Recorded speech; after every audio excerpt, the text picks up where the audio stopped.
الحمد لله رب العالمين. إن الحمد لله نحمده ونستعينه ونستغفره ونعوذ بالله من شرور أنفسنا ومن سيئات أعمالنا. من يهد الله فلا مضل له ومن يضلله فلا هادي له. ونشهد أن لا إله إلا الله وحده لا شريك له. ونشهد أن سيدنا ومولانا محمدا عبده ورسوله أرسله بالحق بشيرا ونذيرا وداعيا إلى الله بإذنه وسراجا منيرا. أما بعد فأعوذ بالله من الشيطان الرجيم. بسم الله الرحمن الرحيم. وقال الله عز وجل: يا أيها الذين آمنوا ادخلوا في السلم كافة ولا تتبعوا خطوات الشيطان إنه لكم عدو مبين. عن أبي هريرة رضي الله عنه قال: قال نبينا صلى الله عليه وسلم: جددوا إيمانكم. قيل: يا رسول الله كيف نجدد إيماننا؟ قال: أكثر من قول لا إله إلا الله. وقال الله عز وجل: إن الله وملائكته يصلون على النبي يا أيها الذين آمنوا صلوا عليه وسلموا تسليما. اللهم صل على محمد وعلى آل محمد وبارك وسلم عليه. اللهم صل على محمد وعلى آل محمد وبارك وسلم عليه. اللهم صل على محمد وعلى آل محمد وبارك وسلم عليه. صدق الله المولانا العظيم وصدق رسوله النبي الكريم ونحن على ذلك من الشاهدين والشاكرين والحمد لله رب العالمين. அளவற்ற அருளாளனும் நிகரற்ற அன்புடையோனுமாகிய எல்லாம் வல்ல அல்லாஹ் ஜல்லஷானஹு தஆலாவுக்கே அனைத்து புகழும் உரித்தாகுக.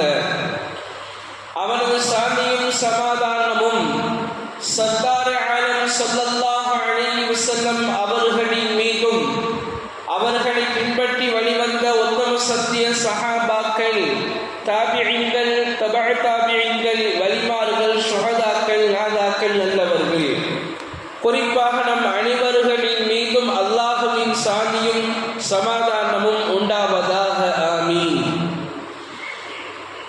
கண்ணியத்திற்கும் மிகுந்த மரியாதைக்கும் உரித்தான அல்லாஹ்வின் நல்லடியார்களே, இந்த தீனுடைய மஜ்லிஸ் நாம் பார்க்கலாம், குறைவான நபர்கள் தானே வந்திருக்கிறார்கள் என்பதாக நாங்கள் யோசிக்கலாம். ஒன்றை நாங்கள் விளங்கிக் கொள்ள வேண்டும். அல்லாஹுவை பற்றி பேசப்படுகிற, அல்லாஹுடைய ரசூலை பற்றி பேசப்படுகிற ஒரு சபை இருக்கிறதே, மற்ற எல்லா சபைகளையும் விட ஒரு அரசியல் மாநாடாக இருக்கட்டும், மற்ற மதத்தினுடைய ஆன்மீக மாநாடாக இருக்கட்டும், ஏன் இன்னும் பல கோடி ரூபாய்கள் செலவழிக்கக்கூடிய அந்த மாநாடுகளாக இருக்கட்டும், அந்த கூட்டமாக இருக்கட்டும், அதையெல்லாம் விட அல்லாஹுவை பற்றி, அல்லாஹுடைய ரசூலை பற்றி, மார்க்கத்தை பற்றி பேசப்படுகிற இந்த சபை இருக்கிறதே, இது அல்லாஹ்விடத்தில் உயர்ந்த சபையாக இருக்கிறது. நாங்கள் நினைக்க வேண்டாம், யோசிக்க வேண்டாம், கொஞ்சம் நபர்கள் தானே வந்திருக்கிறோம். இன்னொன்றையும் நீங்கள் விளங்கிக் கொள்ளுங்கள். அல்லாஹ்வுடைய இல்லத்திற்கு அல்லாஹ் யாரை அழைப்பான் தெரியுமா? நாம் கூட நமக்கு பிடித்தவர்களைத்தான் அழைப்போம். ஆனால் அல்லாஹ் ஜல்லஷானஹு தஆலா அவனுக்கு பிடித்தவர்களை அழைத்திருக்கிறான். இப்ப நம்மை அல்லாஹ் நேசிக்கிறார், நம்மை அல்லாஹ் பிரியப்படுகிறார். அதன் காரணத்தினால்தான் அவருடைய பள்ளியில் வந்து அவருக்குரிய பாக்கியத்தை தருகிறார். நாம் வாழ்க்கையில் பார்க்கலாம் இல்லையா, எத்தனையோ நபர்கள் இருக்கிறார்கள் நம்மை விட அழகிலும் நம்மை விட பணத்திலும், நம்மை விட செல்வாக்கிலும், நம்மை விட அந்தஸ்திலும், பதவியிலும் நிறைய நபர்கள் இருக்கலாம். ஆனால் அவர்களுக்கெல்லாம் அல்லாஹ் இந்த பாக்கியத்தை கொடுத்தானா? இல்லை, நமக்கு தான் அல்லாஹ் கொடுத்திருக்கிறான். இப்ப நாங்கள் சிந்திக்கணும், அல்லாஹ் ஜல்லஷானஹு தஆலா எங்களை அவனுடைய இல்லத்துல வந்து அமர வைத்து அவனுடைய பேச்சுகளை, அவனுடைய குர்ஆனுடைய வசனங்களை, அவனுடைய தூதருடைய விஷயங்களை அல்லாஹ் எங்களுடைய உள்ளத்துல எங்களுக்கு கொண்டு வந்து சேர்க்கிறானே, இது அல்லாஹ் நம்மின் மீது செய்த மாபெரும் உபகாரம் என்பதை நாங்கள் விளங்க வேண்டும். அப்படி நாங்கள் விளங்கி அல்லாஹ்வுக்கு அல்ஹம்துலில்லாஹ் சொல்லிட்டோம், உள்ளத்துல நினைக்கிறோம், யா அல்லாஹ் நீ கொண்டு வந்தது, எங்களை கொண்டு வந்து உன்னுடைய இல்லத்தில் சேர்த்திருக்கிறது எங்களுக்கு செய்த கிருபைன்னு நாம நினைத்து அல்லாஹ்வுக்கு நன்றி சொன்னோம்னு சொன்னா, அல்லாஹ் இது போன்ற சபைகளில் அல்லாஹ் என்ன செய்வான்? நம்மை அதிகமாக அமரக்கூடிய கேட்கக்கூடிய பாக்கியத்தை தருவான். நம்ம ஒரு தடவை சொல்லுங்க, அல்ஹம்துலில்லாஹ், அல்ஹம்துலில்லாஹ். கண்ணியத்திற்குரிய அல்லாஹ்வின் நல்லடியார்களே, நாமெல்லாம் ஈமான்தாரிகள், நாமெல்லாம் முஸ்லிம்கள். அல்லாஹ் ஜல்லஷானஹு தஆலா குர்ஆனில் அழைக்கிற பொழுது கூட இப்படித்தான் அழைப்பான், யா அய்யுஹல்லதீன ஆமனூ, யா அய்யுஹல்லதீன ஆமனூ, ஈமான்தாரிகளே என்பதாக அல்லாஹ் ஜல்லஷானஹு தஆலா குர்ஆனிலே அழைப்பதுண்டு. இந்த ஈமான் என்கிற பாக்கியம் இருக்கிறதே, அது எப்படிப்பட்ட பாக்கியம் நாங்கள் விளங்க வேண்டுமா இல்லையா? நாம் எல்லாம் ஈமான் கொண்டு இருக்கிறோம். எப்படி நாம் ஈமான் கொண்டோம்? நாம் எந்த வழியில் ஈமான் கொண்டோம்? நம்மளுடைய அத்தா முஸ்லிம், நம்மளுடைய முன்னோர்கள் முஸ்லிம், நம்மளுடைய அத்தாவுடைய அத்தா முஸ்லிம். இப்படியாக வாழையடி வாழையாக எத்தனை நபர்கள் அதற்கு முன்னால் முஸ்லிமாக இருந்தார்கள் என்பதாக நமக்கு தெரியாது. எனவே அந்த வகையில் இன்னும் சொல்ல போனால் ஒரு வராசத்தாகத்தான் நாம் ஈமானை பெற்று இருக்கிறோம். நாங்கள் விளங்கணும், இந்த ஈமான் என்கிற பாக்கியம் இருக்கிறது, இது எவ்வளோ பெரிய உயர்ந்த பாக்கியங்கிறத நாங்கள் விளங்கணும். அதுக்கு தான் இந்த மஜ்லிஸ். ஈமானை நாங்கள் விளங்கணும். வரலாறுல பார்க்கலாம், ஹஜ்ரத் நூஹ் அலைஹிஸ்ஸலாத்து வஸ்ஸலாம் அவர்களுடைய மகனார், அவருக்கு ஈமானுடைய பாக்கியம் கிடைக்கல. ஹஜ்ரத் நூஹ் அலைஹிஸ்ஸலாத்து வஸ்ஸலாம் இருக்கிறாங்க இல்லையா, இரண்டாவது ஆதம் என்பதாக சொல்லுவார்கள். ஏறத்தாழ 1050 ஆண்டுகள் உலகத்தில் வாழ்ந்தார்கள். எத்தனை வருடங்கள்? 1050 வருடங்கள் உலகத்தில் வாழ்ந்தார்கள். அவருடைய மகன், ஒரு நபியினுடைய மகனுக்கு ஈமானுடைய பாக்கியம் கிடைக்கவில்லை. அவருடைய மனைவிக்கு ஈமானுடைய பாக்கியம் கிடைக்கவில்லை. கடைசியில கப்பல் கட்டுறாங்க. எல்லாரும் சொல்றாங்க, பாலைவனத்துல எவனாவது கப்பலை கட்டுவானா? எல்லாரும் திட்டுகிறார்கள், ஏசுகிறார்கள், கேலி பேசுகிறார்கள். ஆனால் அல்லாஹ் ஜல்லஷானஹு தஆலா கண்ணீரை வரவழைத்தான். அப்போது நூஹ் நபியினுடைய மகனை, தன்னுடைய மகனாச்சு இல்லையா, பொதுவாக மகன் மீது எவ்வளவு பாசம் இருக்கும். நூஹ் நபி கூப்பிட்டாங்க, எப்பா கனிமா சொல்லிடு, என் கூட வந்தரு, என் கூட கப்பல்ல ஏறியரு, உனக்கு ஈடேற்றம் கிடைக்கும் என்பதாக கடைசி வரைக்கும் போராடுகிறார்கள். யாரோடு? தன்னுடைய மகனுடைய ஈமானோடு. அந்த மகன் சொன்னா, இல்லவாப்பா, நான் இந்த மலை தெரிந்து பாருங்க, அது மேலே ஏறிக்கிறேன், இந்த வெள்ளம் இருக்கிறதே என்னை ஒன்றும் செய்யாது வாப்பா, நான் ஏறிக்கிறேன் வாப்பா. எவ்வளவோ முயற்சி செஞ்சாங்க, முடியல. அல்லாஹ் ஒரு கட்டத்தில் சொன்னான், நூஹ் நபியே, அவன் உங்களுடைய குடும்பத்தார்கள் அல்ல. நீங்க அவனுக்கான என்ன செய்யாதீங்க, கெஞ்சாதீங்க, அவன்கிட்ட நீங்க சொல்லாதீங்க, அவன் உங்களுடைய குடும்பமே அல்ல, அவன் ஈமான் கொள்ளல, அதனால அவன் உங்க குடும்பம் இல்லை. அல்லாஹ் அவனை அழிச்சிட்டான். நாங்க விலகணும், நூஹ் நபியினுடைய மகனுக்கு இந்த ஈமானுடைய பாக்கியம் இல்லை. நூஹ் நபியினுடைய மனைவிக்கு இந்த ஈமானுடைய பாக்கியம் இல்லை. ஹஜ்ரத் லூத் அலைஹிஸ்ஸலாத்து வஸ்ஸலாம் இப்ராஹிம் நபியுடைய சொந்தக்காரர். அவர் ஒரு நபி. அவருடைய சமுதாயத்தை அல்லாஹ் எப்படி அழித்தேன் என்பதாக சொல்லுகிற பொழுது, அவர்கள் ஆண்களோடு தன்னுடைய இச்சையை பூர்த்தி செய்யக்கூடிய வழக்கம் உடையவர்களாக இருந்தார்கள். அதன் காரணத்தினால் அல்லாஹ் ஜல்லஷானஹு தஆலா வானத்திலிருந்து நெருப்பு கற்களை இறக்கி அந்த ஊரை தோசையை மாற்றுவதை போல் அந்த ஊரை மாற்றி அல்லாஹ் ஜல்லஷானஹு தஆலா அந்த ஊரை அழித்து விட்டான். இன்றைக்கும் நாம் பார்க்கலாம், சாக்கடல் என்பதாக சொல்லுவார்கள். உப்பு அதிகமாக இருக்கக்கூடிய கடல் உலகத்திலே அதுதான். அந்த கடலில் யாரும் மூழ்க மாட்டார்கள். இந்த கடலுக்கு கீழே தான் அந்த இப்ப இவங்களுடைய மனைவிக்கும் என்ன செய்யல? அல்லாஹ் ஜல்ல ஷானஹு தஆலா ஈமானுடைய பாக்கியத்தை தரல. அடுத்ததாக பார்த்தோம் சொன்னா, நம்மளுடைய நாயகம் முஹம்மது முஸ்தபா ரசூலை கரீம் ஸல்லல்லாஹு அலைஹி வஸல்லம் அவருடைய சிறிய தந்தை அபூ தாலிப் எவ்வளவு உறுதுணையாக துணையாக இருந்தார்கள் என்று சொன்னால், மக்கா வாசிகள் எல்லாம் இஸ்லாத்தை எத்தி வைக்கிற பொழுது, அடிக்கிற பொழுது, துன்புறுத்துகிற பொழுது அபூ தாலிப் அவர்கள் எல்லா நேரத்திலும் பக்கபலமாக இருந்தார்கள். தன்னுடைய சகோதரனுடைய மகன் என்பதற்காக வேண்டி அவர்களை பாதுகாத்தார்கள். இவர்கள் பாதுகாத்ததின் காரணத்தினால் மக்காவாசிகள் எல்லாம் அவரை தொடாமலேயே வச்சிருந்தாங்க. நபி ஸல்லல்லாஹு அலைஹி வஸல்லம் அவரை தொடுவதற்கு துணிவு வரவில்லை. காரணம், அபூ தாலிப் பாதுகாக்கிறார். சொன்னாங்க, அபூ தாலிப் மகனே, நீ என்ன வேணாலும் செய், உனக்கு பக்கபலமாக நான் இருக்கிறேன், நீ கவலைப்படாதே, நான் இருக்கும் வரைக்கும் உனக்கு பாதுகாப்பு அளிப்பேன், நீ கவலைப்படாத மகனே என்பதாக சொன்னார்கள். அவங்களுடைய கடைசி நேரம் அபூ தாலிப் இஸ்லாத்திற்குள் வரவில்லை. நபி ஸல்லல்லாஹு அலைஹி வஸல்லம் அவர்கள் எவ்வளவு போராடுகிறார்கள். என்னுடைய சிறிய தந்தையே, கலிமாவை சொல்லுங்கள், நான் உங்களுக்கு சாட்சியாக அமைகிறேன் என்பதாக நபி ஸல்லல்லாஹு அலைஹி வஸல்லம் கெஞ்சுகிறார்கள், முயற்சி செய்கிறார்கள். கடைசியில படுத்த படுக்கையா இருக்கிறாங்க, ரூஹ் பிரிய போகுது. போய் கடைசியா சொல்றாங்க, என்னுடைய சிறிய தந்தையே, என்னுடைய காதுல சொல்லிருங்க, என் காதுல களிமா சொல்லிருங்க, என் காதுல களிமா சொல்லிட்டீங்கன்னா நான் மறுமையில வந்து உங்களுக்கு நான் ஷஃபாத் செய்வேன், சிபாரிசு செய்வேன், என் காதுல மட்டும் சொல்லுங்க. சொன்னாங்க சிறிய தந்தை, இந்த மக்கள் எல்லாம் அபூ தாலிப் மரணத்திற்கு பயந்ததின் காரணத்தினால் கலிமாவை சொல்லிவிட்டான் என்பது பற்றி அவர்கள் பேசுவார்கள் என்கின்ற பயம் மட்டும் எனக்கு இல்லாமல் இருந்தால் நான் கலிமா சொல்லி உன்னுடைய கண்களை குளிர வைத்திருப்பேன் என்பதாக சொல்லிட்டு மௌத்தாயிட்டான். எவ்வளவோ போராடினாங்க நபி ஸல்லல்லாஹு அலைஹி வஸல்லம். தன்னுடைய பக்கபலமாக, தனக்கு நெருக்கமாக, தனக்கு உறுதுணையாக, துணையாக இருந்தவர்கள் அபூ தாலிப் அவர்கள். ஆனால் அவர்களுக்கு இஸ்லாத்தினுடைய பாக்கியத்தை தரவில்லை. அல்லாஹ் சொன்னான் நபியிடத்திலே, லா தஹ்தி மன் அஹ்பப்த வலாகின் அல்லாஹ் யஹ்தி மை யஷா. நபியே, நீங்கள் நாடக்கூடியவர்கள் நாம் இஸ்லாத்தை தரமாட்டோம், ஈமானை தரமாட்டோம்.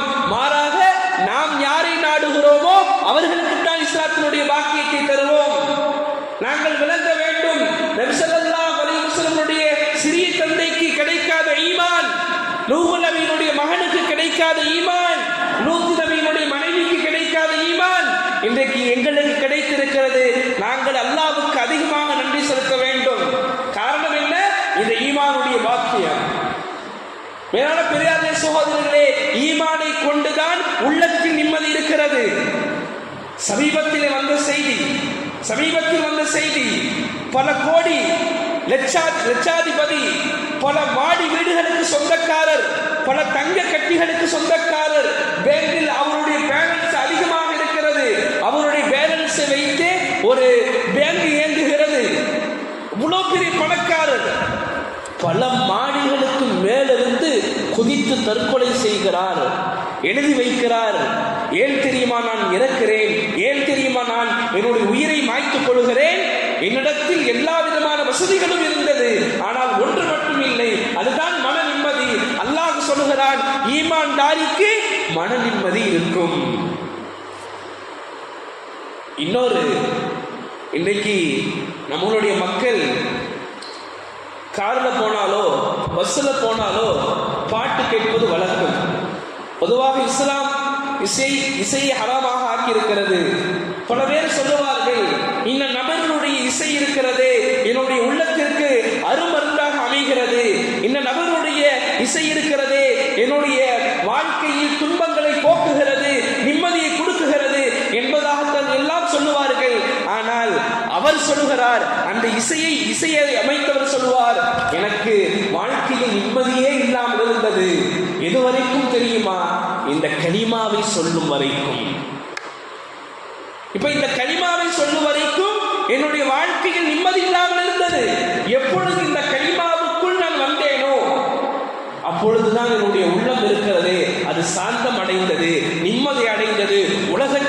உலகத்தினுடைய பொருட்களில் இல்லை நிம்மதி, உலகத்தினுடைய செல்வங்களில் இல்லை நிம்மதி, உலகத்தினுடைய எந்த விதமான விஷயங்களிலும் நிம்மதி இல்லை. நிம்மதி இருக்கிறது எதிலே? லா இலாஹ இல்லல்லாஹ் முஹம்மது ரசூலுல்லாஹ்வில் தான் நிம்மதி இருக்கிறது. அந்த பாக்கியம் தான் நாங்கள் பெற்றிருக்கிறோம். பெரியார்களே, சகோதரர்களே, கலிமாவை நாங்கள் சாதாரணமாக கருதிவிடக் கூடாது. நாம் சொல்லுகிற லா இலாஹ இல்லல்லாஹ் அந்த கலிமா இருக்கிறதே அது அல்லாஹ் நாடியவர்களுக்கு மட்டும்தான் தருகிறார். இந்த கலிமாவினுடைய பாக்கியம் என்ன தெரியுமா? ஹஜ்ரத் அப்துல்லா இப்னு உமர் ரலியல்லாஹு தஆலா அவர்கள் சொல்லுவார்கள், நபி நூஹ் அலைஹிஸ்ஸலாத்து வஸ்ஸலாம் அவர்கள் தன்னுடைய மகனுக்கு 4 விஷயங்களை சொல்லிக் கொடுத்தார்கள். அதிலே 2 உன்னுடைய வாழ்க்கையில் நீ அமல் செய்ய வேண்டும், அதிலே 2 உன்னுடைய வாழ்க்கையிலிருந்து நீ தவிர்த்து கொள்ள வேண்டும். முதலாவது சொன்ன 2 ஒன்று சொன்னார்கள், லா இலாஹ இல்லல்லாஹ் என்ற கலிமாவை நீ சொல்லிக்கொண்டே இரு. லா இலாஹ இல்லல்லாஹ் என்ற கலிமாவை நீ சொல்லிக்கொண்டே இரு. அந்த கலிமா இருக்கிறதே அதனுடைய கணம் என்ன தெரியுமா?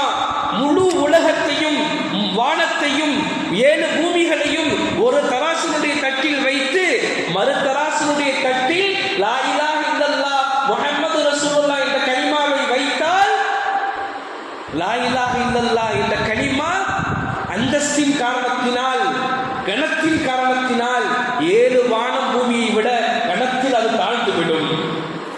இந்த கலிமா இருக்கிறதே அல்லாஹ்வுடைய அரிசின் பக்கமாக எவ்வளவு பெரிய தடைகள் இருந்தாலும் அதையெல்லாம் தாண்டி அல்லாஹ்வுடைய அரிசிகளே இந்த கலிமா சென்றடையும் என்பதாக நபி ஸல்லல்லாஹு அலைஹி வஸல்லம் அவர்கள் சொன்னார்கள். இந்த கலிமா இருக்கிறதே இது மறுமையினுடைய லைசன்ஸ். கலிமா இருக்கிறதே மறுமையினுடைய லைசன்ஸ். மறுமையில ஒரு மனிதன் நிம்மதியான முறையில் இருக்க வேண்டுமா? அவன் கலிமா சொல்ல வேண்டும். நபி ஸல்லல்லாஹு அலைஹி வஸல்லம் சொன்னார்கள், ஜத்திது ஈமானக்கும், உங்களுடைய ஈமானை நீங்கள் புதுப்பித்துக் கொள்ளுங்கள். இப்ப சஹாபாக்கள் கேட்கிறார்கள், கீழ யா ரசூலல்லாஹ் கைஃப ஜத்திது ஈமானனா, நாங்க எப்படி எங்களுடைய ஈமானை புதுப்பிக்கிறது? அவங்க பொதுவாக சஹாபாக்கள் எப்படி ஈமானுக்குள்ள வந்திருப்பாங்க? கஷ்டங்கள், துன்பங்கள், துயரங்கள், வீடு வாசல்கள், மனைவி மக்கள்கள் எல்லாத்தையும் இழந்து மிகப்பெரிய சங்கட்டம், மிகப்பெரிய சோதனை, அதுக்கு மத்தியில் தானே வந்திருப்பாங்க. இப்போ நபி ஸல்லல்லாஹு அலைஹி வஸல்லம் சொல்றாங்க, ஜத்திது ஈமானக்கும், உங்க ஈமானை நீங்க புதுப்பித்துக் கொள்ளுங்கள். இப்போ சஹாபாக்கள் கேட்கிறாங்க, எப்படி நாங்கள் புதுப்பிக்கிறது? நபி ஸல்லல்லாஹு அலைஹி வஸல்லம் சொன்னாங்க, லா இலாஹ இல்லல்லாஹ் என்ற கலிமாவை நீங்கள் அதிகமாக ஓதுங்கள். அப்படின்னா இன்னொரு அர்த்தம் என்ன? லா இலாஹ இல்லல்லாஹ்வின் படி நீங்கள் வாழுங்கள். மேலான பெரியார்களே, சகோதரர்களே, நாங்கள் விளங்க வேண்டும், லா இலாஹ இல்லல்லாஹ்வின் படி நாங்கள் வாழ்கிறோமா? ஒரு ஈமான்தாரியை போல் எங்களுடைய வாழ்க்கை அமைகிறதா?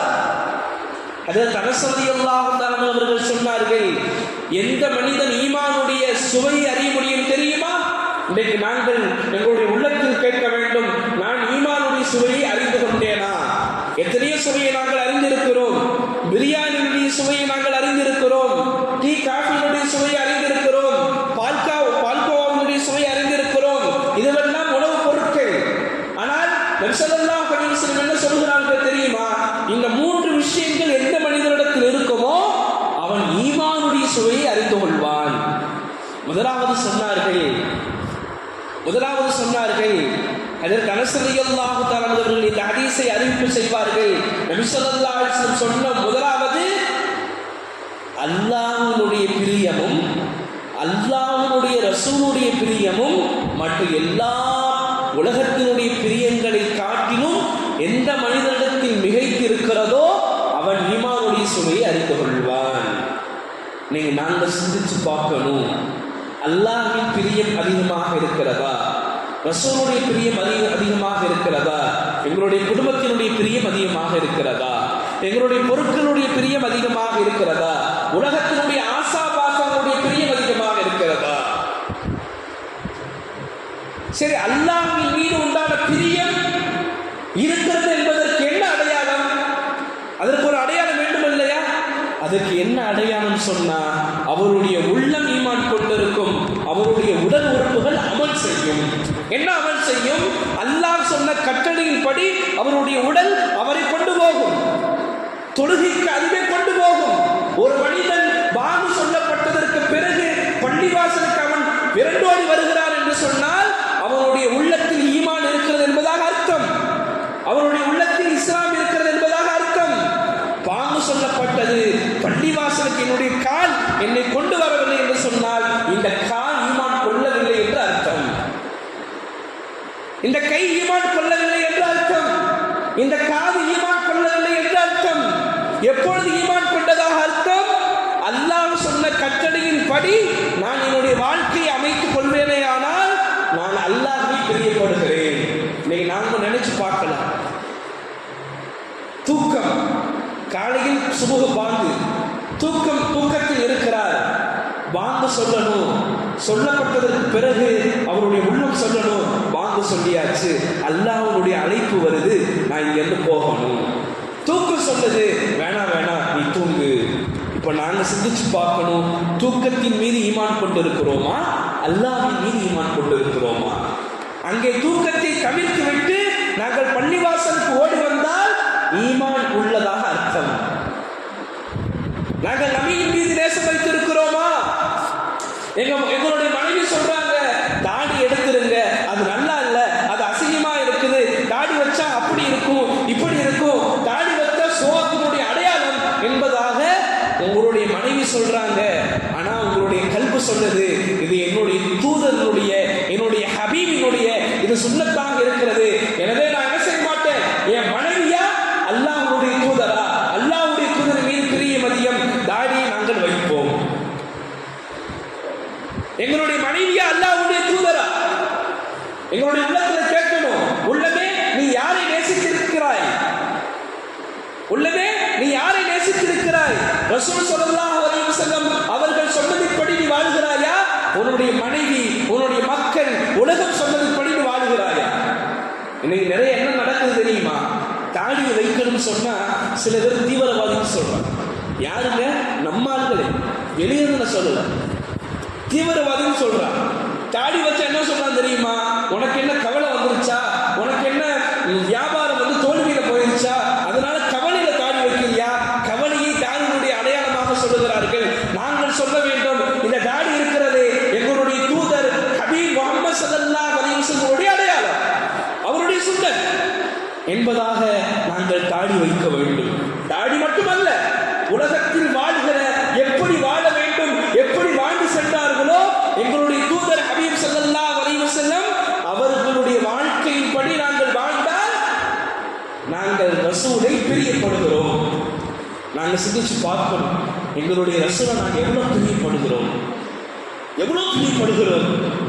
இப்போ அல்லாஹ் சொன்ன கட்டளையின்படி வாழ்ந்தால் ஈமானுடைய சுவையை அறிந்து கொள்ள முடியும். அல்லாஹ்வுடைய தூதருடைய கட்டளையின்படி அவருடைய வாழ்க்கையின்படி வாழ்ந்தால் ஈமானுடைய சுவையை நாங்கள் அறிந்து கொள்ள முடியும் என்பதாக ஹஜ்ரத் அனஸ் ரலியல்லாஹு தஆலா அவர்கள் சொன்னார்கள். இது முதலாவது விஷயம். இரண்டாவது விஷயம், யாரை பிரியப்பட்டாலும் அல்லாஹ்வுக்காக பிரியப்படணும். நாங்க காசுக்காக பிரியப்படக்கூடாது. எங்களுடைய வியாபாரங்கள் ஒடுங்கி போயிடும், எங்களுடைய வியாபாரங்கள் நஷ்டமாயிடும், எனக்கு வரக்கூடிய காசு போயிடும் என்பதற்காக வேண்டி யாரை பிரியப்படக்கூடாது. யாரால் ஈமானுடைய சுவையை அறிந்து கொள்ள முடியும்? இரண்டாவது விஷயம் சொல்லுவார்கள், யாரை பிரியப்பட்டாலும் நீங்கள் அல்லாஹ்வுக்காக வேண்டி பிரியப்படணும். நாங்க இன்னைக்கு அல்லாஹ்வுக்காக வேண்டி பிரியப்படுகிறோமா, இல்லை எங்களுடைய நஃப்ஸ் சொன்னதுக்காக வேண்டி பிரியப்படுகிறோமா? ஒருவரை நான் நேசித்தால் யாருக்காக நேசிக்கணும்? அல்லாஹ் சொன்னான், அல்லாஹ்வுக்காக நான் உன்னை நேசிக்கிறேன். இது இரண்டாவது விஷயம். மூன்றாவது விஷயத்தை சொல்லுவார்கள் ஹஜ்ரத் அனஸ் ரலியல்லாஹு தஆலா அவர்கள், நெருப்பிலே விழுவதை எப்படி நாங்கள் வெறுப்போமோ, ஒரு மனிதனை நெருப்பில் எவனாவது போய் விழுவானா? என்ன செய்வான்? விரண்டு ஓடிட மாட்டான், விரண்டு ஓடிட மாட்டான். எவ்வளவு வெறுப்பாங்க. நெருப்புல விழுந்தா என்ன செஞ்சிருவோம்? வெந்து போயிடுவோம். நெருப்புல விழுந்தா உயிர் போயிடும், உடல் போயிடும், உலகத்தில் வாழ முடியாது. அதெல்லாம் கண்ணுக்கு முன்னாடி வருகிறது. நெருப்பில் விழுவது. நபி ஸல்லல்லாஹு அலைஹி வஸல்லம் சொன்னார்கள், ஈமானுடைய சுவையை நீங்கள் அறிந்து கொள்ள வேண்டுமா? மூன்றாவது விஷயம், நெருப்பிலே விழுவதை எப்படி நீங்கள் வெறுப்பீர்களோ அதே போல குஃப்ரின் பக்கமாக, ஷிர்கின் பக்கமாக போவதை நீங்கள் வெறுக்க வேண்டும்.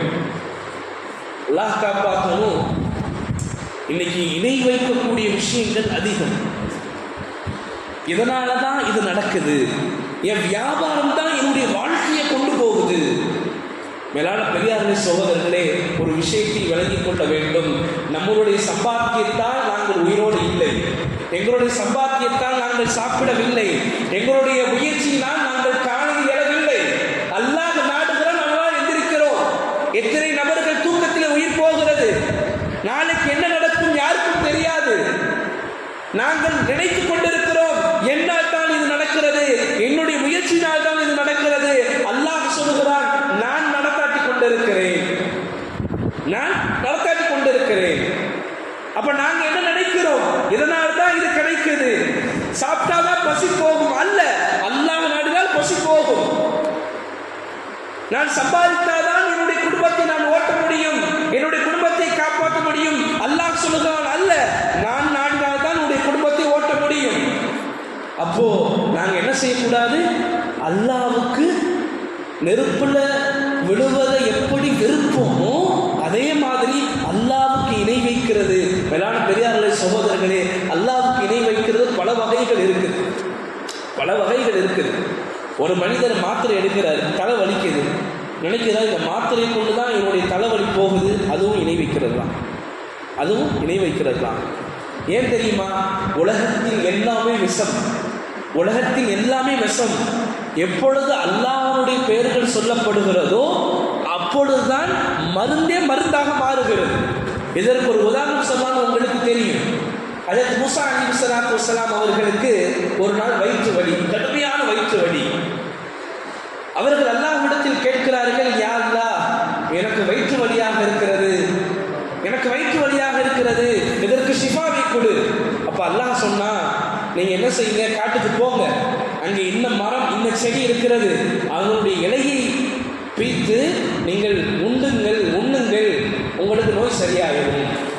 மூஸா நபி போனாங்க, பிச்சாங்க, அல்லாஹ்வுடைய பேரை சொல்லி சாப்பிட்டாங்க, நோய் சரியாயிடுச்சு. கொஞ்ச நாள் போச்சு, மறுபடியும் அதே மாதிரி வயிற்று வலி, மறுபடியும் அதே மாதிரி வயிற்று வலி. இவங்க என்ன செய்யறாங்கன்னா, அல்லாஹ்ட்ட கேட்கல, நேரா போனாங்க, அந்த பச்சை செடியை, அந்த செடியை பிச்சு, இலையை பிச்சு அவங்களே சாப்பிட்டாங்க. இப்ப என்ன ஆயிடுச்சு?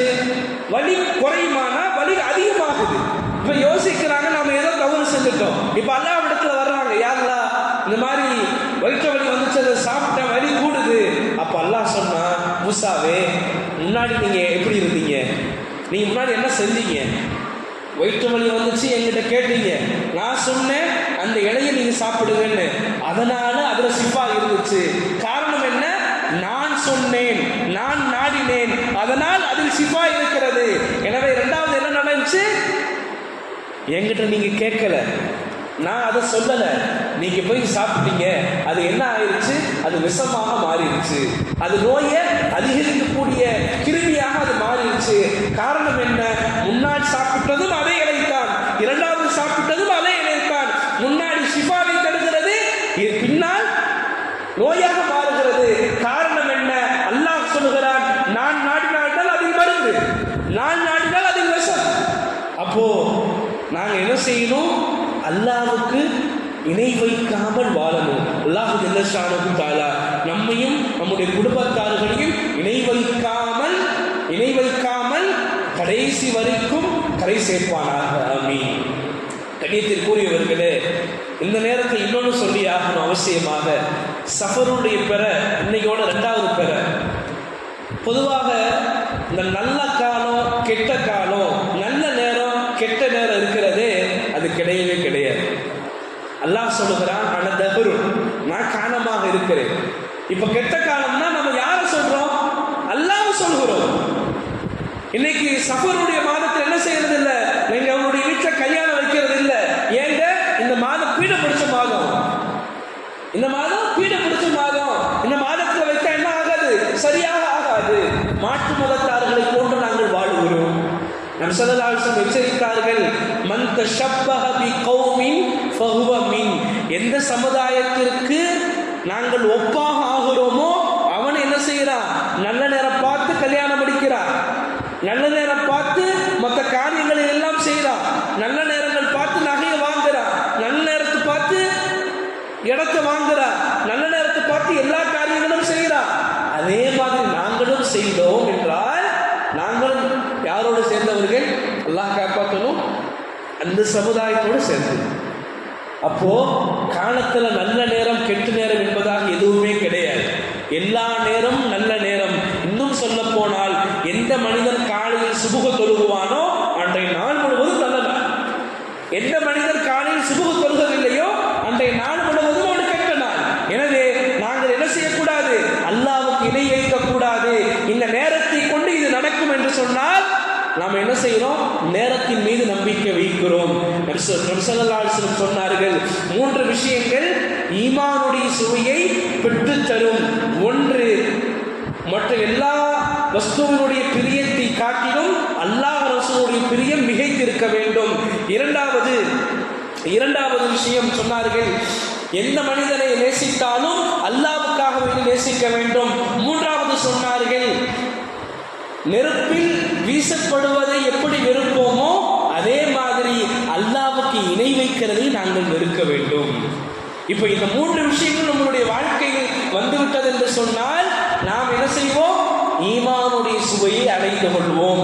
மேலான பெரியார்களே, சகோதரர்களே, நாம் எப்படி ஈமானை அடைந்து கொண்டோம்? ஆரம்பத்திலே சொன்னேன், என்னுடைய தந்தையினுடைய தந்தை இஸ்லாத்திற்குள் வந்தார், அதனால் நான் ஈமான்தாரி. ஆனால் சஹாபாக்கள் எப்படி ஈமானை பாதுகாத்துக் கொண்டார்கள்? எவ்வளவு கஷ்டப்பட்டார்கள்? காரணம் என்ன? எனக்கு கடைசி வரைக்கும் இந்த ஈமான் முக்கியம். அதிலே அவர்கள் நினைத்திருந்தார்கள், ஈமானுக்காக வேண்டி பாடுபட்டார்கள். ஈமானுக்காண்டி 1-2 அல்ல, பல தியாகங்களை செஞ்சாங்க. இன்றைக்கு நாங்க ஈமானுடைய பாக்கியத்தை தெரியாம இருக்கிறோம். காரணம் என்ன தெரியுமா? அவர்கள் செய்த தியாகம் நாங்கள் செய்யவில்லை, அவர்கள் செய்த முயற்சி நாங்கள் செய்யவில்லை.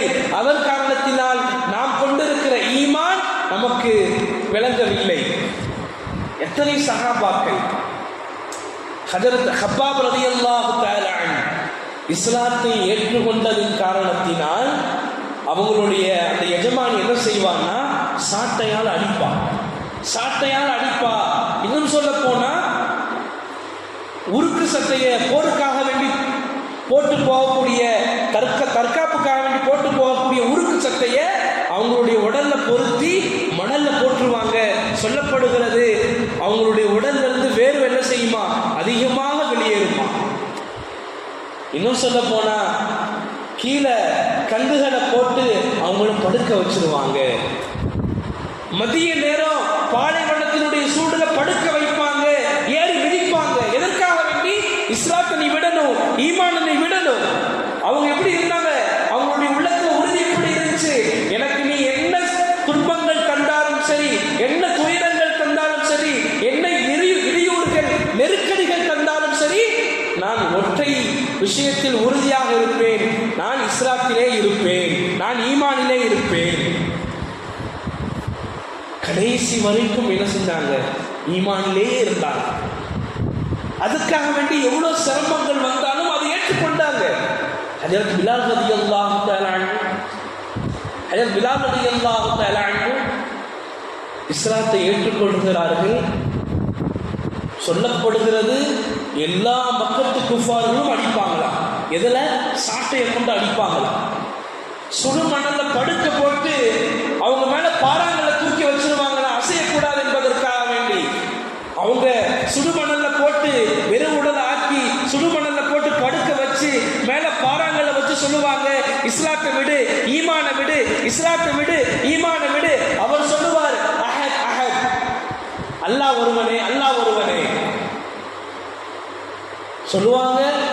மக்கத்து காஃபிர்கள் எல்லாம் இரவு பகலாக அடிச்சு கலச்சு போயிடுவாங்களா. ஆனா பிலால் ரலியல்லாஹு தஆலா அவர்கள் ஒற்றை வார்த்தையில் ஈமான் உறுதியோடு இருப்பார்கள், அஹத் அஹத் என்பதாக சொல்லுவார்கள். எந்த அளவுக்கு அவங்களுடைய மனநிலம் மாறிச்சுன்னா, துன்பங்களும் துயரங்களும், அதாவது மன அழுத்தம் என்று சொல்லுவோம் இல்லையா, அதுக்கே போயிடுவாங்க. ஒரு கட்டத்தில் பிலால் ரலியல்லாஹு தஆலா அவங்கள ஹஜ்ரத் அபூபக்கர் சித்தீக் ரலியல்லாஹு தஆலா அவர்கள் வாங்கி அடிமையாக இருந்தாங்க. அவங்கள காசுக்கு வாங்கி உரிமை விட்டுட்டாங்க. ஒரு போர்க்களம் வருது. அந்த போர்க்களத்தில் என்ன ஆகுதுன்னா, இவங்களுடைய எஜமான் இருக்கிறார் இல்லையா, தொல்லைகளும் துன்பங்களும் தந்தார் இல்லையா, அவரை பார்க்கும் பொழுது பிலால் ரலியல்லாஹு தஆலா அவங்க மரள ஆரம்பிச்சிட்டாங்க. இதோ வருகிறான், அல்லாஹ்வுடைய எதிரி வருகிறான், இவனை நீங்கள் கொல்லுங்கள், இவனை நீங்கள் சும்மா விடாதீர்கள் என்பதாக பிலால் ரலியல்லாஹு தஆலா அவர்கள் துடித்து போகிறார்கள். காரணம் என்ன தெரியுமா? அன்றை நாள் செய்த அந்த துரோகங்கள், அன்றை நாள் செய்த அந்த தீங்குகள். அப்போ ஒரு மனிதனுடைய மனோநிலையை மாற்றக்கூடியது. அந்த அவ்வளவு வேதனைகள் கொடுத்தாலும் கூட அவங்க எதிர உறுதியாக இருந்தாங்க, இஸ்லாத்தில் ஈமானில் உறுதியாக இருந்தார்கள். மேலான பெரியார்கள் சகோதரர்களே, கடைசி வரைக்கும் என்ன செஞ்சாங்க? ஈமானின் மீது பயந்து கொண்டே இருந்தாங்க. இன்றைக்கு அந்த பயம் எங்களுக்கு வருதா? அதுதான் நாங்கள் இன்னைக்கு முக்கியமாக பார்க்கணும். சஹாபாக்கள் இவ்வளவு தியாகங்கள் செய்து கடைசி நேரம் வரைக்கும் மௌத்தா போற வரைக்கும் நான் ஈமான்ல இருப்பேனா, ஈமான் இல்லாம போயிருவேனா அப்படி பயந்து கொண்டே இருந்தாங்க. யாருங்க? அல்லாஹ்வுடைய ரசூலுடைய தோழர்கள், வஹியை பார்த்தவர்கள், ரசூலை பார்த்தவர்கள், அல்லாஹ்வுடைய கராமத்துகளை பார்த்தவர்கள். ஆனா இன்னைக்கு எங்களுடைய நிலைமை எப்படிங்க? இஸ்லாம் ஈமானுக்காக வேண்டி அவங்க என்ன செஞ்சாங்க? பெரிய முயற்சி செஞ்சாங்க. அதற்கு அம்மார் ரலியல்லாஹு தஆலா அவர்கள் 94 வயது வரைக்கும் வாழ்ந்தாங்க. எவ்வளவோ துன்பங்கள் அடைஞ்சு கொண்டாங்க. அவங்களுடைய தாயார் கொலை செய்யப்பட்டாங்க. சுமையா ரலியல்லாஹு தஆலா அன்ஹா வயதான பெண்மணி, இஸ்லாத்தின் முதல் ஷஹீத் அவங்க தான். அபூ ஜஹல் அவர்களுடைய மர்மஸ்தானத்தில் ஈட்டியை வைத்து குத்தியதின் காரணத்தினால் அவர்கள் இறந்து போகிறார்கள். வயதான பெண்மணி எதற்காக வேண்டி இறந்தார்கள்? இஸ்லாத்தை ஏற்றுக்கொண்டதின் காரணத்தினால், ஈமான் கொண்டிருந்ததின் காரணத்தினால். ஆனாலும் தன்னுடைய உயிரே போனாலும் ஈமான் எனக்கு முக்கியம் என்பதாக ஈமானிலேயே இருந்தார்கள். நாங்கள் இன்றைக்கு சிந்திக்கணும், இந்த ஈமானுக்காக வேண்டி நாங்கள் என்ன முயற்சி செய்தோம்? அல்லாஹ் குர்ஆனிலே சொல்கிறான், யா அய்யுஹல்லதீன ஆமனு துகுலூ ஃபிஸ்ஸில்மி காஃபா. ஈமான்தாரிகளே, முஸ்லிம்களே, நீங்கள் ஈமானுக்குள் முழுமையாக நுழையுங்கள். அப்படின்னா என்னங்க? கலிமா சொல்வதோடு என்ன செஞ்சிடலாம்? ஈமான் வாட்டுக்கு இருக்கட்டும், பள்ளிவாசல் மாதிரி இருக்கட்டும், நோன்பு வரட்டும், ஹஜ் வரட்டும், எல்லாம் வரட்டும், அது வாட்டுக்கு இருக்கட்டும், நான் வாட்டுக்கு இருப்பேங்கிறது அல்ல. யா அய்யுஹல்லதீன ஆமனு துகுலூ, நீங்கள் நுழையுங்கள், ஃபிஸ்ஸில்மி காஃபா, பரிபூர்ணமாக இஸ்லாத்திற்குள் நீங்கள் நுழையுங்கள். மேலான பெரியார்களே, சகோதரர்களே, ஈமான் கொண்டதனுடைய அடையாளம் என்ன தெரியுமா? பாங்கு சொல்லப்பட்டால் அவர் பள்ளிவாசலில் இருப்பார். அல்லாஹ்வுடைய கட்டளைகள் வந்தால் அதை அவர் ஏற்றுக்கொள்வார். இன்னொரு விஷயம் சொல்லணும்னு சொன்னா, ஈமானுடைய அடையாளம் சொன்னா எங்களுடைய கண்ணு பார்வை இருக்கிறது, அதை தவறாததை பார்க்கக்கூடாது. தவறாததை பார்த்தது என்று சொன்னால் அது ஈமானுக்கு மாற்றம் செய்கிறது. அல்லாஹ் சொன்ன ஹலாலின் படி அது பார்த்தது என்று சொன்னால் அது ஈமான் கொண்டிருக்கிறது. காது இருக்கிறதே, அதனுடைய ஈமான் என்ன தெரியுமா? அல்லாஹ் எதை கேட்பதற்கு ஹலாலான ஆக்கினானோ அதை கேட்பது இருக்கிறதே, அதுதான் காது கொண்டிருக்கிற ஈமான். நாவினுடைய ஈமான் என்ன தெரியுமா? அல்லாஹ் எதை சொன்னானோ நல்லதென்று அதை பேசுவதுதான் நாவு கொண்டிருக்கிற ஈமான். இன்றைக்கு நாங்கள் எவ்வளவு பொய் சொல்கிறோம், இன்றைக்கு நாங்கள் எவ்வளவு இட்டு கட்டுகிறோம், எவ்வளவு தவறான வார்த்தைகளை பயன்படுத்துகிறோம், எவ்வளவு கெட்ட வார்த்தைகளை பயன்படுத்துகிறோம். ரசூலுல்லாஹி ஸல்லல்லாஹு அலைஹி வஸல்லம் அவர்களை பற்றி சொல்லப்படுகிறது. ரசூலுல்லாஹி ஸல்லல்லாஹு அலைஹி வஸல்லம் அவர்கள் ஃபாஹிஷான வார்த்தைகள், அருவருக்கத்தக்க வார்த்தைகள் பேசியதே கிடையாது, அடுத்தவரை திட்டியது கிடையாது. அப்படி ஒரு காலம் உயர்ந்த உச்சக்கட்ட கோபம் வந்துச்சுன்னா சொல்லுவாங்க, மா பாலு அஹதுக்கும், அவங்களுக்கு என்ன ஆச்சு, அவ்வளவுதான். ரசூலுல்லாஹி ஸல்லல்லாஹு அலைஹி வஸல்லம் பேசிய கோபம் வந்துச்சுன்னா என்ன பேசுவாங்க? மா பாலு அஹதுக்கும், அவங்களுக்கு என்ன ஆச்சு, ஏன் அவங்க இப்படி நடக்கிறாங்க, அவ்வளவுதான் பேசுவாங்க. இன்னைக்கு நாங்க எவ்வளவு பேசுகிறோம்? நாவு அல்லாஹ் இலவசமாக கொடுத்ததின் பேரிலே எவ்வளவு பேசுகிறோம். அல்லாஹ் காப்பாற்ற வேண்டும். ஹதீஸிலே வருகிறது, ஒரு மனிதன் சில வார்த்தைகளை பேசுவான், அந்த வார்த்தைகள் இருக்கிறதே அவனை சொர்க்கத்தின் பக்கமாக இழுத்து வரும். சொர்க்கத்திற்கும் அவனுக்கும் ஒரு நூல் தான் வித்தியாசம் இருக்கும். அவ்வளவு சில வார்த்தைகள் அறியாமல் பேசி விடுவான். ஆனால் ரசூலுல்லாஹி ஸல்லல்லாஹு அலைஹி வஸல்லம் சொன்னார்கள், சில வார்த்தைகளை அந்த அடியான் பேசுவான், அதன் காரணத்தினால் நரகத்தினுடைய விளிம்புக்கு அவன் வந்து விடுவான். நீ நாம பேசுறோமா இல்லையா? கணக்கு வழக்கு இருக்குதா? தண்ணிக்கு கணக்கு வழக்கு இருக்குது, உணவுக்கு கணக்கு வழக்கு இருக்குது, ஆடைக்கு கணக்கு வழக்கு இருக்குது இல்லையா? என்கிட்ட ஒரு 10 ஆடைகள் இருக்குது, என்னுடைய வீட்டில் இவ்வளவு உணவுப் பொருட்கள் இருக்கிறது, என்னுடைய டேங்க் 1000 லிட்டரா 500 லிட்டரா ஒரு நாளைக்கு இவ்வளவுதான் பயன்படுத்தணும்னு இருக்குது. ஏன் கரண்டுல அளவு இருக்குது, 100 யூனிட் இலவசம், அதுக்கு மேல பயன்படுத்தினா என்ன செய்யணும்? 2 மாசம் ஒரு தடவை போய் கரண்ட் பில் கட்டணும். அதிகமாயிருக்குன்னா சொல்லுவாரு, என்ன கரண்ட் பில் அதிகமாயிருக்கு, கரண்ட் பில்ல குறைங்கன்னு சொல்லுவாரு. அதுல அளவு பார்க்கிறாரா இல்லையா? தண்ணீர் அளவு பார்க்கிறாரா இல்லையா? எல்லாத்துக்கும் அளவு பார்க்கிறாரு. ஆனா பேசுறதுக்கு நாங்க அளவு பார்க்கறது இல்லையே. இந்த பேச்சு அல்லாஹ்வுடைய கோபத்தை வாங்கி தரும் நினைப்பதில்லையே. இந்த பேச்சு ரசூலுடைய சாபத்தை வாங்கி தரும் நினைப்பதில்லையே. இன்னைக்கு நாங்க என்ன செய்யறோம்? இலவசமாக கொடுத்த நாக்கு என்பதற்காக வேண்டி தகாத வார்த்தைகள். அல்லாஹ் காப்பாற்றணும். சில பேர் இணை வைக்கக்கூடிய வார்த்தையை சொல்றான். ஒருத்தர் சொல்றாரு, அப்போ இதுக்கு முன்னாடி சொல்லி இருக்கிறேன், குரானை பத்தி சொல்லும் பொழுது சொல்றாரு, குரான்னா ஒரு கட்டுக்கதைங்க, அது முன்னாடி உள்ளவங்க எழுதி வச்சிருப்பாங்க. யாருங்க? பள்ளிவாசல்ல உட்கார்ந்து ஒருத்தர் பேசுறாரு. இப்போ இவருடைய ஈமானுடைய தரம் என்ன? அதனாலதான் சொல்லுகிறேன், உள்ள இருக்கக்கூடிய ஈமானுடைய பிரதிபலிப்பு என்ன தெரியுமா? அடையாளம் என்ன தெரியுமா? அவருடைய நாக்கு அல்லாஹ் எதை சொன்னானோ அதைத்தான் அவர் பேசணும். அல்லாஹ்வுக்கு மாற்றமாக பேசுன்னு சொன்னா உன்னுடைய நாக்கில் ஈமான் இல்லை என்பதாக அர்த்தம். கையை எடுத்துக்கொண்டோம் என்று சொன்னால் அல்லாஹ் எதை பிடிப்பதை, எதை செய்வதை அல்லாஹ் ஹலாலான ஆக்கியிருக்கிறானோ அதை செய்வதற்கிறது, அதுதான் கையினுடைய ஈமான். காதினுடைய ஈமானும் அதுதான். அல்லாஹ் எதன் பக்கமாக நடந்து போ என்பதாக சொல்கிறானோ அதன் பக்கமாக நடந்து போவதுதான் காதினுடைய ஈமான். மேலான பெரியார்களே, சகோதரர்களே, நம்முடைய உடல் உறுப்புகள் அனைத்தும், இன்னொன்னும் சொல்ல போனால் கல் சொன்னார்கள், மனிதனில் ஒரு சதை துண்டு இருக்கிறது, அது சரியாக இருப்பது என்று சொன்னால் அவனுடைய உடல் முழுவதும் சரியாகிவிடும். அதுதான் கல், உள்ளம். அந்த உள்ளத்தில் எவ்வளவு ஈமான் இருக்கிறது நாங்கள் பரிசோதித்து பார்க்க வேண்டும். முதலாவது விஷயம், உள்ளத்தினுடைய ஈமான் இருக்கிறது என்று சொன்னால் முதலாவது விஷயம், குர்ஆன் ஓதப்பட்டால் அதை கேட்க வேண்டும், நல்லதின் பக்கம் நடக்க வேண்டும், நல்லதை கேட்க வேண்டும், அமல் செய்ய வேண்டும் என்கிற ஆர்வங்கள் வர வேண்டும். அப்படி வரவில்லை என்று சொன்னால் எங்களுடைய ஈமானிலே பலகீனம் இருக்கிறது என்பதாக அர்த்தம். ஹஜரத் அப்துல்லாஹ் இப்னு அம்ர் இப்னு ஆஸ் ரலியல்லாஹு தஆலா அம்ர் இப்னு ஆஸ் ரலியல்லாஹு தஆலா அவர்கள் ஒரு நபி தோழர்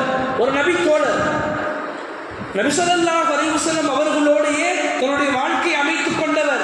அவர்கள் மரண நேரத்திலே சொல்கிறார்கள், அதைத்தான் நாங்கள் விளங்க வேண்டும். மரண நேரத்திலே சுவற்றின் பக்கமாக தன்னுடைய முகத்தை திரும்பி அழுது கொண்டிருக்கிறார்கள். ஒரு நபி தோழர் கடைசி நேரத்திலே சுவற்றின் பக்கமாக தன் முகத்தை திருப்பி அழுது கொண்டிருக்கிறார். அவருடைய மகன் கேட்கிறாங்க, என்னுடைய தந்தை அவர்களே, ஏன் நீங்க அழுகிறீங்க? ஏன் நீங்க அழுகிறீங்க? நீங்க தான் அல்லாஹ்வுடைய தூதனுடைய தோழராச்சே. எவ்வளவோ போர்க்களத்தை நீங்க பார்த்திருப்பீங்க, எவ்வளவோ நன்மைகள் செஞ்சிருப்பீங்க, அல்லாஹ்வுடைய தூதரை பார்த்திருக்கிறீங்க, நீங்க ஏன் அழுகிறீங்க?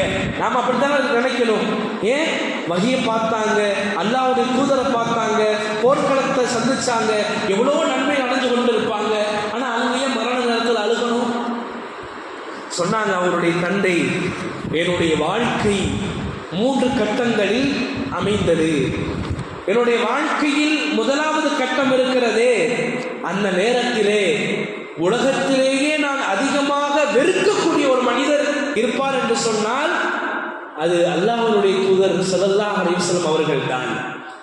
அவர்களை நான் எவ்வளவு வெறுத்தேன் என்று சொன்னால், ஒரு கால் முஹம்மது ஸல்லல்லாஹு அலைஹி வஸல்லம் அவர்கள் என்னிடத்தில் மாட்டிக்கொண்டால் அல்லாஹ் காப்பாற்ற வேண்டும்,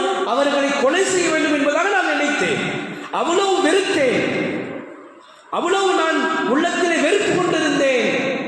ஆனால் அல்லாஹ் ஜல்ல ஷானஹு தஆலா நாடினான், எனக்கு இஸ்லாம் கிடைத்தது, ஈமான் கிடைத்தது.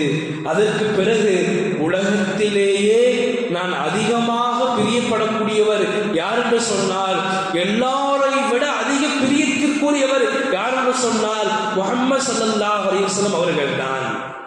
சொன்னார்கள், முஹம்மது ஸல்லல்லாஹு அலைஹி வஸல்லம் அவர்களை பற்றி நீங்கள் வர்ணியுங்கள், அவர்கள் எப்படி இருப்பார்கள் என்பதாக நீங்கள் சொல்லுங்கள் என்றால் என்னால் சொல்ல முடியாது. காரணம் என்ன தெரியுமா? கண்ணியத்தின் காரணத்தினால் நான் அவர்களை பார்ப்பதை விட்டும் என்னுடைய முகத்தை கீழே தான் நான் வைத்திருந்தேன். என்னை எப்படி பார்ப்பாங்கன்னு சொன்னா, நபி ஸல்லல்லாஹு அலைஹி வஸல்லம் கண்ணியத்தின் காரணத்தினால சரியா கூட பார்க்க மாட்டாங்க. அந்த தோழர் சொல்றாங்க, நபி ஸல்லல்லாஹு அலைஹி வஸல்லம் அவங்களை பற்றி சொல்லணும்னா என்னால் சொல்ல முடியாது. காரணம், நாங்கள் கண்ணியத்தின் காரணத்தினால் நாங்கள் தரையில தான் பார்ப்போமே தவிர அல்லாஹ்வுடைய தூதரை நாங்கள் பார்க்க மாட்டோம். இந்த காலம் இருக்கிறதே அது ஒரு பொற்காலம். காரணம் என்ன? அல்லாஹ்வுடைய தூதருடைய சொஹபத் எனக்கு கிடைத்தது, அப்படியே வாழ்ந்தோம். மூன்றாவது கட்டம், கடைசி நிலைமை, ஏதோ சில காரியங்களுக்கு சில பொருட்களுக்கு அல்லாஹ் தஆலா எங்களை சொந்தக்காரனாக ஆக்கினான். எனவே நாங்கள் இந்த நிலைமையில் இருக்கிறோம். எனவே ஈமானோடு நான் மரணிப்பேனா என்பதாக கவலை இருக்கிறது என்பதாக யார் சொன்னார்? அல்லாஹ்வுடைய தூதருடைய தோழர்கள் சொன்னார்கள் என்றால் இன்னைக்கு எங்களுடைய ஈமானுடைய தரம் என்ன? மேலான பெரியார் சகோதரர்களே, நபி ஸல்லல்லாஹு அலைஹி வஸல்லம் அவர்கள் சொன்னார்கள், மரணத்தினுடைய நேரத்திலே யாருக்கு ஈமான் குறைவாக இருக்கிறதோ அவரிடத்திலே ஷைத்தான் அவருடைய தாயை போன்று உருவத்தை மாற்றிக்கொண்டு வந்து பேசுவான். யாருக்கு குறைவாக ஈமான் இருக்கிறதோ பொதுவாகவே ஷைத்தான் என்ன செய்வானா, அவருடைய தாயை போல உருவத்தை மாற்றிக்கொண்டு வந்து பேசுவான். இந்த பாருப்பா, நான் உன்னுடைய அம்மா, நான் மௌத்தா போகும்போது என்ன செஞ்சேன், யூதர்கள் இருக்காங்க இல்லையா, அந்த மார்க்கத்தில் தான் நான் மௌத்தா போனேன், நீ அப்படி மௌத்தா போயிரு, உனக்கு நன்மை கிடைக்கும், உனக்கு சொர்க்கம் கிடைக்கும் என்பதாக ஆசைகள் மூட்டுவான். நாம் என்ன செய்வோம், அம்மாவின் மீது எவ்வளோ பிரியம் வச்சிருப்போம். உலகத்திலே அம்மா தான் பிரியமானவங்க. ஈமான் குறைவாயிருச்சுன்னா அங்கே என்ன செஞ்சிருவோம், நாங்கள் தடம் புரண்டு விடுவோம், ஈமானை நாங்கள் விட்டு விடுவோம். அப்படி அம்மா சொல்லி கேட்கல, இப்போ ஷைத்தான் என்ன செய்வான்னா அத்தாவுடைய ரூபத்தில் வருவான். வந்து சொல்லுவான், எப்பா நான் உன்னைய பெற்று உன்னைய வளர்த்து எவ்வளவோ சிரமங்கள் எல்லாம் நான் பட்டேன், எதற்காக வேண்டி உன்னை நல்ல நிலைமை கொண்டு வரணும், நீ படிக்கணும் என்பதற்காக வேண்டி நான் சொல்றேன், நான் மௌத்தா போகும்போது எப்படி மௌத்தா போனேன், நான் இந்த மதத்துல, இந்த குஃபாருடைய மதத்துல தான் நான் மௌத்தா போனேன், நீ அப்படி மௌத்தா போயிடு, அப்படி மௌத்தா போயிட்டா உனக்கு சொர்க்கம் கிடைக்கும் என்பதாக ஷைத்தான் தாயின் ரூபத்திலும் தந்தையின் ரூபத்திலும் யாருக்கு பிரியமாக இருந்தார்களோ, மனைவியோ மக்களோ யார் பிரியமாக இருந்தார்களோ அந்த ரூபத்தில் தன்னுடைய உருவத்தை மாற்றிக்கொண்டு கடைசி நேரத்திலே ஷைத்தான் தொல்லைகள், ஷைத்தானுடைய சூழ்ச்சிகள் அங்கே நடைபெறும். மேலான பெரியார்கள் சகோதரர்களே, ஈமான் மட்டும் எங்களுடைய உள்ளத்தில் இல்லை என்று சொன்னால் நாங்கள் வழி தவறி விடுவோம். நன்றாக தெரிந்து கொள்ளுங்கள், இந்த ஈமான் இருந்தால்தான் நாளைக்கு மறுமையில் அவருக்கு சொர்க்கம். ஈமான் இல்லை என்று சொன்னால் அவருக்கு நாளைக்கு மறுமையில் சொர்க்கம் அல்ல, நிரந்தர நரகம். அதில் கடைசி வரைக்கும் நரகத்திலே இருப்பார். யாருடைய உள்ளத்தில் ஈமான் இல்லையோ, ஈமானுடைய தன்மை என்ன தெரியுமா, அந்தஸ்து என்ன தெரியுமா, அல்லாஹ் ஜல்ல ஷானஹு தஆலா சொர்க்கவாசிகளை சொர்க்கத்திற்குள் அனுப்பியதற்கு பிறகு நரகவாசிகளை நரகத்திற்கு அனுப்பியதற்கு பிறகு அல்லாஹ் மலக்குகளை கூப்பிடுவான். நபி ஸல்லல்லாஹு அலைஹி வஸல்லம் அவர்கள் ஷஃபாத் பண்ணுவார்கள், ஷஃபாத் செய்வார்கள், அல்லாஹ்விடத்தில் சொல்லுவார்கள் முஸ்லிம்களை பற்றி. அப்போ அல்லாஹ் சொல்லுவான், எந்த மனிதருடைய நரகத்தில் இருப்பாங்க இல்லையா, குறைந்த ஈமான், சொல்லுவான் அல்லாஹு தஆலா, நரகத்தில் எந்த மனிதனுடைய உள்ளத்தில் கடுகளவு ஈமான் இருக்குமோ அவரை நீங்கள் சொர்க்கத்திலிருந்து வெளியாக்குங்க, நரகத்திலிருந்து வெளியாக்குங்க. உடனே யாருடைய உள்ளத்தில் கடுகளவு ஈமான் இருக்குமோ என்ன செய்வாங்க, நரகத்திலிருந்து அவங்களை வெளியாக்கப்படும். அல்லாஹ் சொல்லுவான், ரசூலுல்லாஹ் ஷஃபாத் செய்வாங்க. யாருடைய உள்ளத்துல அணு அளவு ஈமான் இருக்குமோ, அணுவை நம்ம பார்க்க முடியுமாங்க? அணுவை பார்க்க முடியுமா? பார்க்க முடியாது, ரொம்ப சின்னதாக இருக்கும். அல்லாஹ் சொல்கிறான், யாருடைய உள்ளத்திலே அணு அளவு ஈமான் இருக்குமோ அவரையும் நீங்கள் நரகத்திலிருந்து வெளியாக்குங்கள் என்பதாக சொன்னதற்கு பிறகு அந்த நரகவாசி சொர்க்கத்து போகிற அந்த நரகவாசி நரகத்தில் விழுந்து உடல் முழுவதும் வெந்திருப்பாரு. அல்லாஹ் ஜல்லஷானஹு தஆலா ஜீவ நதி என்று சொர்க்கத்திலே ஒரு நதி இருக்கும், அதில் நீங்க விழுந்தும் நீங்க குளிங்க என்பதாக சொல்லுவான். அவர்கள் அதிலிருந்து குளித்து வெளியே வருவார்கள். அப்படியே சொர்க்கவாசியாக ஒரு நல்ல நிலைக்கு அவர்கள் அழகுற அவர்கள் வந்து விடுவார்கள். அவர்களை பார்க்கக்கூடிய மற்ற சொர்க்கவாசிகள் எல்லாம் பார்த்து கொள்வார்கள், இவர் நரகத்திலிருந்து ஈமானின் காரணத்தினால் வெளியாக்கப்பட்டவர் என்பதை விளங்கிக் கொள்வார்கள். நாங்கள் விளங்கணும், எது நரகத்திலிருந்து வெளியாக்கியது? ஒன்று நபி ஸல்லல்லாஹு அலைஹி வஸல்லம் ஷஃபாத், மற்றொன்று ஈமான். இப்படி எங்களுடைய உள்ளத்தில் எவ்வளவு ஈமான் இருக்குது? ஈமானை நாங்கள் பரிசோதித்து பார்க்க வேண்டும். சொன்னார்கள் நபி ஸல்லல்லாஹு அலைஹி வஸல்லம் இடத்தில்